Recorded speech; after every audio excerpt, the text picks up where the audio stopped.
guess I'm live, which is kind of mad. But anyway, hello. Here we go. Thank you very much, Lizzie Daly, for asking me to be part of your wonderful Earth Live lessons. They've just been great, and it's really lovely to be here on my sofa. It's a bit weird.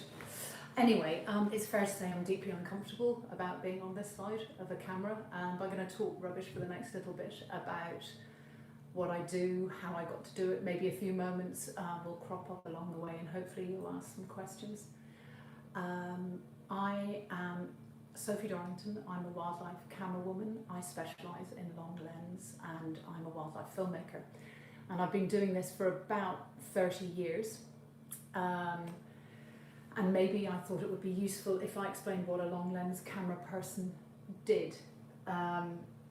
So essentially that kind of means that I try and capture animal behaviour from sitting really far away. So for me it's almost meditative, it's contemplative, because there's a real respect between you and the animal. So I'm filming a wolf fishing for salmon, or a crab eating macaque eating a crab.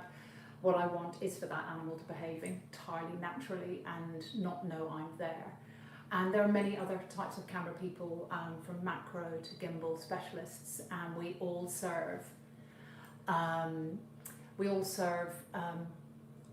complementary purposes in order to make these films. If I stop talking, by the way, that's because I'm trying to read a message and I cannot multitask. So I'm going to start with where I started, which was with a passion for nature and for light and for adventure. And when I was at school, I got to see a movie. So this is where we bring out the props.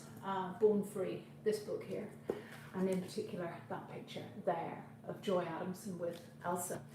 And it was, for me, even though when I look at this book I kind of laugh and see how wrong they did it in our kind of modern zoological eyes, it was an amazing book for accessing a different world, and a world of nature and natural history. And thank you for liking my drawings in the background, Jonathan Kingdom, obviously, and Joy Adamson. So I started off loving nature, and I had no formal education. I left school with very little, sadly, academic achievements, and I didn't quite know what to do, so I worked in a shop for ages. And when I was about 18, a friend of my mother's, she came to visit, and she told me a story. She'd been on safari with an incredible author called Peter Matthewson, and Peter Matthewson had written a book called The Tree Where Man Was Born. And The Tree Where Man Was Born was all about the history of mankind. And she told me about a particular tree she'd been to see, which was a giant fig tree in the middle of nowhere. So I'm going to read that to you. I hope you don't mind, but you can't tell me not to, so hurrah. The giant fig, which looks like a small grove in the distance, is at least as old as man's recorded history on this plain. Its spread is not less than 150 feet, the size of 6 ordinary figs, and it is a tree of life. Cape rooks, kestrels, owls, and the shy brown-chested cuckoo were in residence, and none would willingly leave the tree because there are no other trees for miles around. One day I would like to sit under this tree that has drawn so much fat wood and fleshy leaves out of near desert, and stare for a week or more into the emptiness. Don't know, but there was something about the tree. She showed me pictures, and I was like, I'm going to that tree, whatever I do, by hook or by crook. I was incredibly lucky. My darling stepfather was a pilot, and he got me a cheap ticket to Tanzania. I ended up volunteering at a lodge, and I got to see the tree. That's it. It's the fig. That's when I started work. But I'm going to come back to that later. So when I was out there, I got to see the tree, but I also got to meet a wildlife film crew, a BBC crew, and it was that amazing light bulb moment where I went, oh, I know what I want to do with my life. All of the things I love, light, nature, can be joined together. And that sort of leads me, I said, can I have a job, please? And they really cleverly obviously said, no way, what can you do? You can speak a little bit of Swahili, that's about it. So that leads me to how you get into wildlife filmmaking, which I think a lot of people would like to know, because it seems to be the question I'm asked the most. How do you get into wildlife filmmaking. So you can go in through straight media and film courses, which will give you the basic technical knowledge. Of course, you have to have the interest in nature, but now there's a number of amazing wildlife filmmaking courses, which there just weren't when I started out. The University of the West of England, the National Film and Television School, the University of Cumbria, Falmouth, they all have excellent courses. However, they don't guarantee you a job in the industry, but they're really, really good. You can also take an academic route in. Many researchers came in through studying zoology or biology at university, which can help get you research positions at production companies. You can start in a kit house. You could, as a runner, you can learn about kit from the ground up, which is a really good thing if you're practical like me. Or as many camera people I know have done, you can volunteer. Some of the absolutely best camera people out there right now have started the RSPB. You know, again, it's just that passion for nature. But one thing I'd like to say is that this is a job for absolutely everybody. People kind of say, oh, you have to be really strong, and that's maybe was an argument used against women originally, that we weren't tough enough. But I've seen a person who's lost the use of their legs, who's now one of the best drone pilots. So you don't have to be able-bodied. It's for anybody, male, female, whatever colour you are, how, you know, whatever you have, pretty much, you can be involved in wildlife filmmaking. But anyway, winding it back, what about me? So I was in Tanzania, I had to come home, and I got a job. I got a job on the closest thing I could find to natural history, and that was on the Teenage Mutant Ninja Turtles, in helping out in the cell painting and colouring department. That was the cell that they gave me when I left. An obvious route into wildlife filmmaking, but I got really lucky. I got a chance to go out, and through contacts and hassling and keeping my ear to the ground and being prepared to do anything, I got a job as a camp manager to Hugo van Lauwijk. Hugo van Lauwijk was a wildlife filmmaker who was married to Jane Goodall. He recorded her incredible work with, yeah, I know, Teenage Mutant Ninja Turtles. It's a stunning, it's a stunning revelation.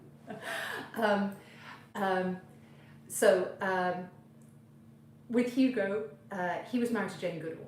He was the person who captured her incredible work with chimpanzees in the 60s for National Geographic. He needed a camp manager, and because of my useless Swahili, I went out, but with a view to hopefully learning about wildlife filmmaking. He had taken the most beautiful pictures. The first job I did with him was filming wild dogs, and I just want to share one of my favourite pictures of Hugo's of wild dogs. Can you imagine anything more blissful? So that's what we were filming when I first went out to work with him. That is a herd of wild dog puppies, and he had a school of wildlife filmmakers out in the Serengeti, and I apprenticed to him and many others. I learnt how to approach animals, how to use light, how to use cameras, and he was kind enough to give me my first opportunity to film. Whilst I was there, I also met some incredible other photographers. This book, if you haven't seen it, people, check it out. It's called The Serengeti Book. It's by Mitsuaki Iwago, one of the best lion pictures, which by the way is a theme in my life, ever taken. This picture here, if you look at the light in the lion who's just killed the lion below his eyes, something extraordinary about that picture. It's a picture I would, in terms of wildlife filmmaking, if I could ever achieve that, that would be quite staggering. Hugo gave me my first opportunity to film lions, and I have along the way made several lion films. I started off with Lion Share with Patrick Morris, and the one I think though that's closest to my heart is Dynasties. Dynasties was made with a team of wonderful wildlife filmmakers. Simon Blakeney directed it, John Aitchison, Sammy Muneni, many others. And we filmed Charm over the years.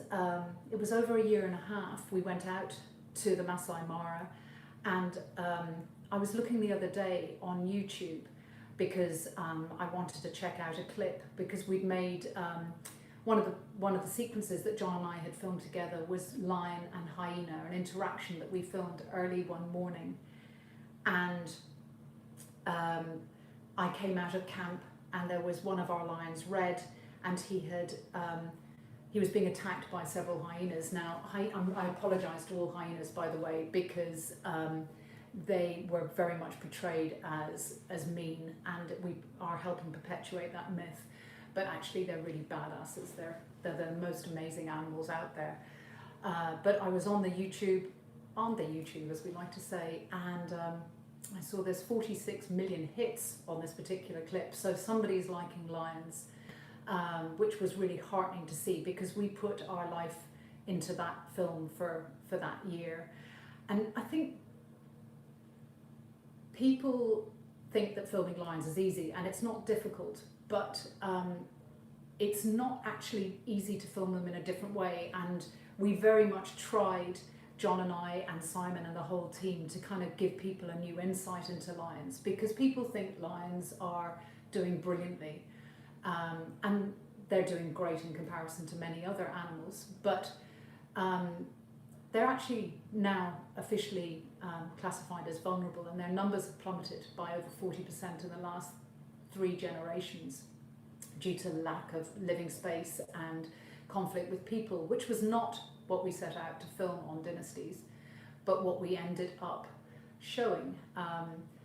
We had a chance to follow Charm and her family for the year, and this little lion here, this is Alan, and Sammy Muneni, who was my friend, is my dear friend, and assistant, gave me this picture after the shoot, because this was one of the lions that was killed by a poisoning in the Masai Mara. And for me, it was shot by John H, and it's one of the most moving and brilliant sequences I've ever seen in wildlife filmmaking. He managed to capture, if you get a chance, Dynasties is on right now, it's back on iPlayer, I think.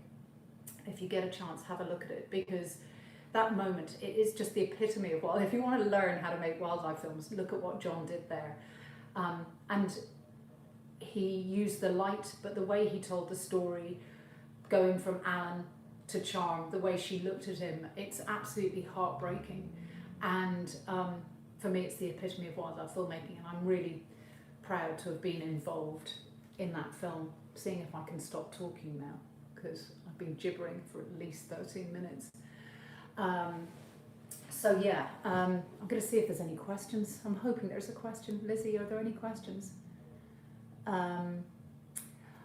Right, there's a question from Gemma on Instagram. What's the hardest species to film?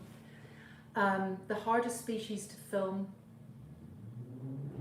it really depends. I think quite a lot of species now have become incredibly difficult to film because of climate change. So animals that you thought that you could go out, that your team, because of obviously the camera people are the people who are at the hard end of the filming, but it takes years to prep shoots. The people in the team who, the hardest thing would be predicting when things are happening. For instance, on our planet, we went out to film polar bears hunting. And we turned up in Canada, and because of climate change, it never happened. So I think the hardest things to film is actually nature right now. And I mean, obviously right now, it's we're not filming anything.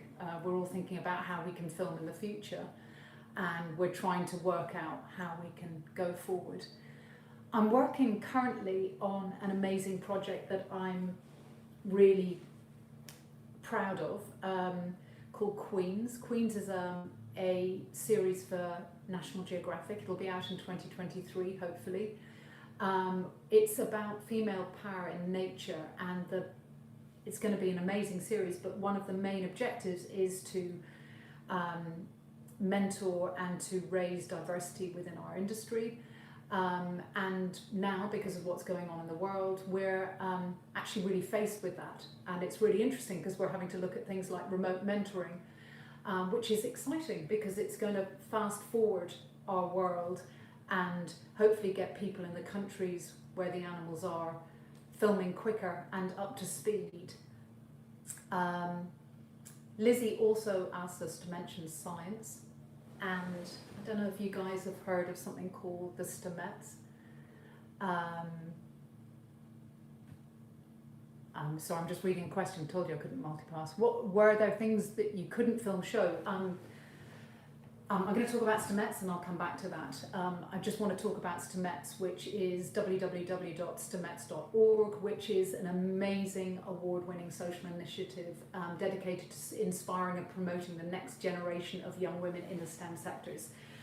It was set up by Dr. Anne Marie in Macedon, who 7 years back has exposed over 45,000 young people across Europe to a more diverse and balanced science and tech community. So if you check that out, it's really worth checking out, because only 21% of the UK's STEM workforce is female at the minute.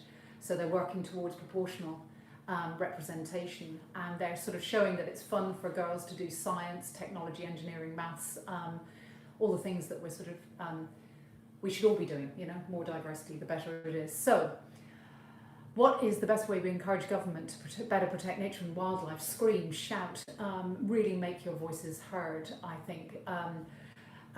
Start supporting stuff. Look at the amazing people like Chris Packham, David Attenborough, Lizzie, people who are putting their voices out there. Don't be quiet, make noise if you want to. If you want to make a fuss, get out there, make a noise about it. Let me see about more questions. Were there things you couldn't film or show? On Dynasties, there were many things we couldn't show. Because we filmed over a year, there was so much that we didn't actually get into the programme. There were some incredibly beautiful moments with Alan, this young lion, who was my favourite lion. He was my favourite lion because he was the greediest and possibly ugliest. I will just remind you what Alan looked like. That is not a good looking lion. That is really quite an ugly lion, but my goodness, I loved him. He was always the last on the kill, which is most probably why he died. He most probably had more of that poison carcass than anyone else.